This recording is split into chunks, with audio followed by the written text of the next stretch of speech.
Hello everyone, welcome to Mail Motor Autoweek. This week, General Motors is offering yet another way to distract drivers, a way to update your Facebook while driving. Then we look at Bridgestone's new eco-friendly tyre, the Ecopia 150. Land Rover's 2011 Freelander update, the Renault Latitude, a new large sedan that shares its chassis with the Samsung. We look at how the Citroën C4, Hyundai Tucson, Suzuki Swift and Honda CR-Z scored in the latest Euro NCAP test.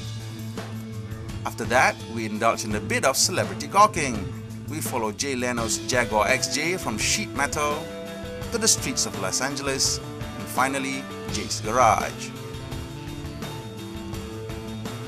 With driver distraction causing so many accidents, injuries and deaths these days, it's obvious we need yet another way to stay connected, or maybe distracted, while on the go. General Motors thinks that what motorists really want is a way to update their Facebook while on the road. Add destinations or Facebook. Facebook. Great. Would you like to update your status or hear your newsfeed? Update. Harry Barbado. Relying on their OnStar emergency communication system, the OnStar Facebook application allows drivers to verbally dictate a message to update their FB status. It would even read out your friend's latest entry. Now let's listen to why GM thinks this is such a great application. One of the really great new features that we're going to have with OnStar is that we've built a voice-to-text and a text-to-voice platform into the infrastructure of OnStar, which means we can do everything now from Facebook posts within the vehicle to perhaps having your texts read to you or to have automatic text sent from the car so that you're always focused on driving the vehicle.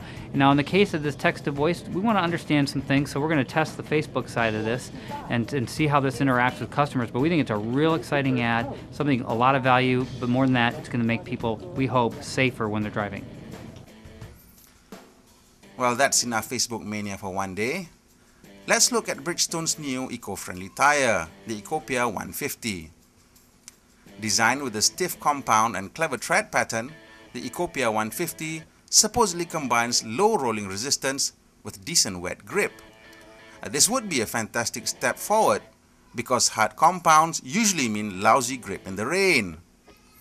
Bridgestone says they have modified their compound chains to make them even harder, but less prone to heating up. The trick, it seems, is putting a silica molecule on each of them to better space and distribute the compound chains. Apparently, this reduces internal friction. Rib-connected center block is the secret to better grip. It distributes pressure more evenly onto the road, ensuring a more consistent contact patch regardless of driving conditions. The latest generation of Ecopia tires can trace its roots back to 1991, when the first Ecopia was created to fit electric cars. Since then, the Ecopia range has found its way onto light vans and heavy commercial vehicles, where a few extra kilometers per tankful really makes a difference. If you're looking for an eco tire, something to improve your fuel consumption, the Ecopia 150 low roll resistance tire is coming to the Malaysian market in November. According to Bridgestone marketing manager Alice Chong, it is a new concept mass market tire for Malaysia. Targeted at family buyers, it will be competitively priced for the mass market.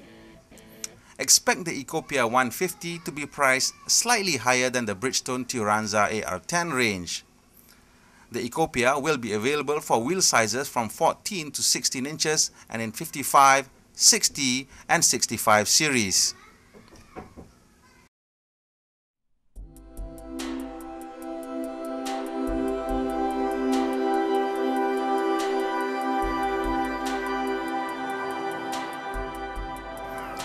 This is the 2011 Land Rover Freelander, or LR2. Forgive yourself if you don't see any difference between this and whatever is on the road right now.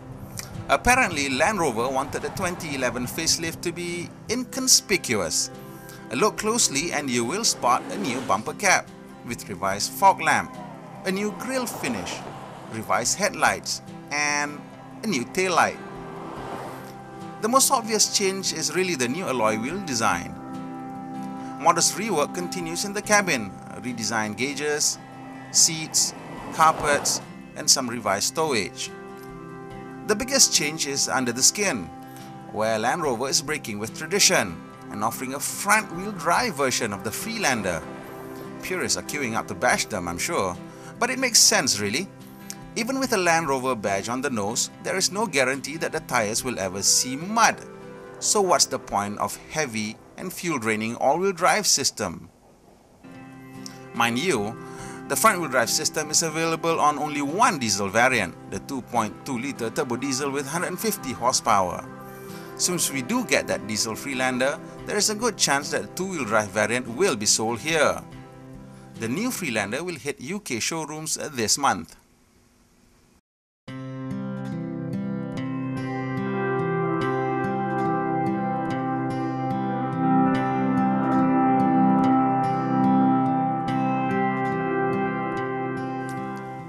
The kindest way to describe the Renault Latitude is to say that it brings conventional styling back to the premium segment. Now, if you're wondering why the Latitude looks less swoopy and trendy than other Renault, then you have to look at what's underneath. The Latitude is based on the Samsung SM5, which in turn is built on a stretched Renault Laguna platform. It's a sort of a bridge between the old and the new, the French and the Korean, and with expected results. Make no mistake though, this is a luxury sedan. It is bigger than the last proper luxury car Renault made, the Velsatis, yet another luxury Renault that repels easy praise. The Latitude has a number of engine options, including a 3-litre V6, one of Nissan's award-winning V6 probably, with Renault Ride Comfort, Nissan engine and transmission refinement, and Samsung value for money proposition. The Latitude holds a lot of promise, if you can get past the ordinary exterior.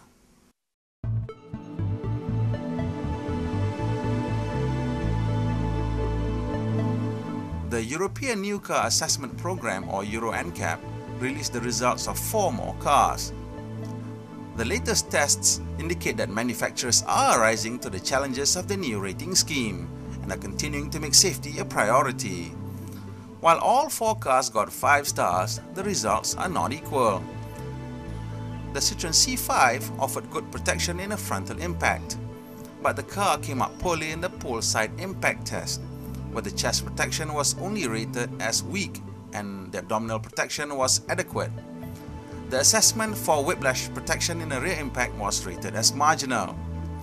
The Hyundai Tucson, on the other hand, also known as the iX35 in Europe, showed good overall cabin strength, as the passenger compartment remained stable in the frontal impact. Readings from the test dummy indicated good protection for knees and femurs of both driver and passenger. In the side barrier impact, dummy readings were also good. However, in the more severe side pole test, the curtain airbag got trapped in the door pillar trim and did not deploy fully. As this airbag is intended to provide protection in all types of impact, a penalty was applied to the head score for both the side barrier test and the side pole test. The Suzuki Swift showed similar strengths in the passenger compartment, protecting occupants well in terms of lower and upper body injuries in a frontal collision. In the side barrier impact, the Swift provided adequate protection of the chest, but in the side pole impact, the chest protection was only marginal. Meanwhile, Honda's hybrid sports hatch, the CR-Z, also scored full marks, and apart from the good occupant protection in the frontal, side, and pole test, the Honda also provided decent protection for pedestrians. Euro NCAP results showed that most of the bumper provided good protection, along with the whole of the bonnet front edge. The area of the bonnet where a child or small adult's head would impact was good, but the area for adults offered various levels of protection. Finally, we indulge in a bit of celebrity watching. This week we do a bit of how it's made. We follow American talk show host Jay Leno's Jaguar XJ from sheet metal in Jaguar's Castle Bromwich factory to shiny ride in California. Enjoy!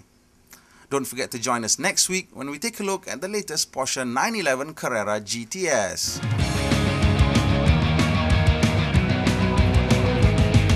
I'm Jay Leno, and Jaguar is the car that got me interested in cars, and I was fortunate enough to be asked to introduce the new XJ in London, and well, I ordered one.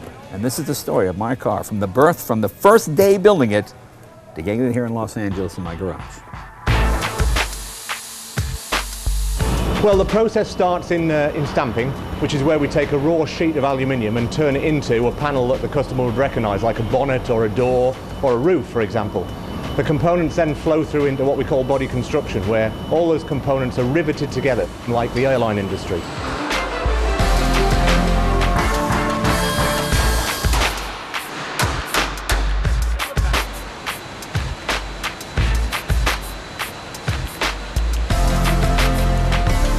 You know, I usually buy my cars secondhand at 10 to 15 years old, so the color selection, the upholstery, that's already been done for me. Well, now it's up to me. I've gone through this here, and I'm going to go with the pearl gray. I've always liked that sort of slate gray, that understated, you know, to me that's what Jags have always been about, an understated sort of elegance. That with the classic London tan interior, anything with London in it, well, that sounds pretty good to me. There's a total workforce of about 2,500 people building cars here in Castle Bromwich. In total, about 600 of those would be involved in the production of Jay Leno's XJ vehicle. Finally, it comes into trim and final, where obviously the components that the customer sees most are fitted to the vehicle. Steering wheels, seats, carpets, you name it, roof lining, they're all fitted in trim and final. So it's quite a complex process with a number of different manufacturing processes and stages. But overall, a car from start to finish will typically take about 14 to 15 days to work its way through the system.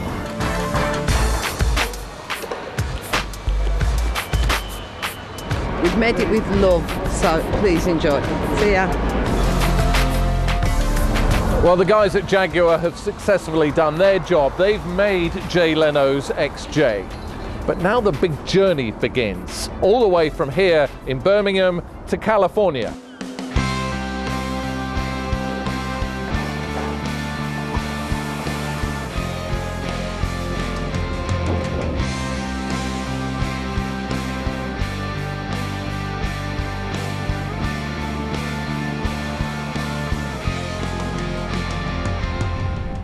Well, finally we've made it to Los Angeles, California. Jay's car has made it not quite to his home yet. It's arrived here at Galpin Jaguar, one of the big dealers in LA, and this is where the car is going to be prepared, ready to hand over to Jay in just a few days' time.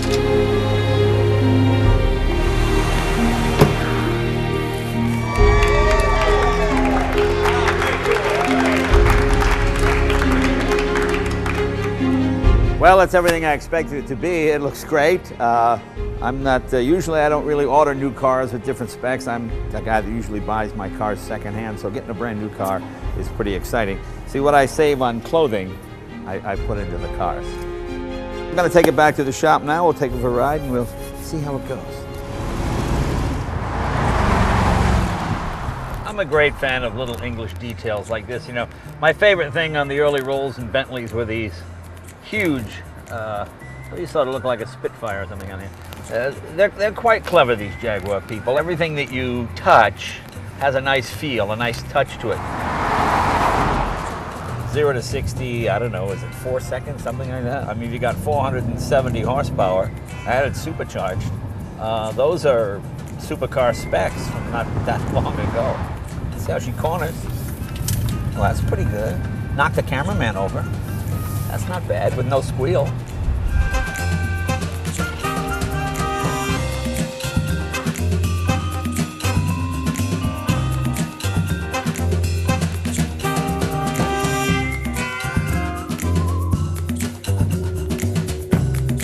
The Jaguar collection is complete.